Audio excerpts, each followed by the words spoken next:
Muri Zimbabwe ndadzoka zvekare ndine nyaya ndiri kusangana nayo ndiri kuona panapa iri kubudiswa nevanhu avo vanozvitawo mapato anopikisa zvematongerwo enyika uyo mukoma anoitwa upo chimwana ari kuti both ZANU-PF and Triple C politicians turned the last election into a business opportunity. Funds were donated to both parties and they were misappropriated.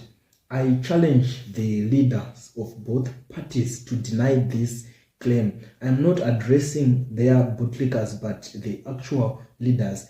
If they do, I will go into specific because I know exactly what I'm talking about. Ndo post yangakabudiswa na Wopulo achitaura kuti vanhu vese vanoita zvematongerwo enyika ekupikisa vakapuwa mari.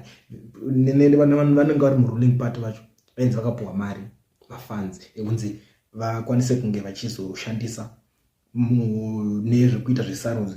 Ndo mashoko aibuda kuna Wopo chimwana. But ndiri kuzosangana nevanhu vakawanda. Pane musikana uya kumbobuda chizvitaka repo kana vamunangagwa uya.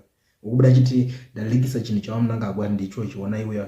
Galilei futi ari kubuda pani this post. Ndo pakuchiratidza confusion manje. So that is the reason why futi ndatouya nenyaya iyi panapo. Because tida tuonesane kuti tizive kuti munyika techidlana nokaita sei ari kubuda ari kundopa ari kubuda ari kuti I've been telling you my brothers and sisters in opposition that Nelson Chamisa received about $2 million from a USA embassy and he chewed it. I'm glad Mnangagwa rejected it. I applaud him for taking that decision. Urikona nyaya iripo akabobuda achiti arepiwa. Now akubuda achiti Chamisa ndiye akatora mari uyu ndobva aramba mari.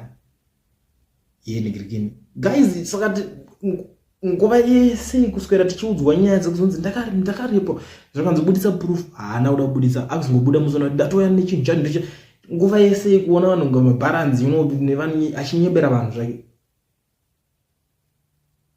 zvakaoma guys. Amen. Munoona sei nyaya guys ini zvangu pamwe nini munongonditi iwe unokurumidza kuda kungojaja vanhu imami imbotaura iwo imimi kuti nyaya munoona sei munhu akubuda ari kutaura mashoko akadai swai.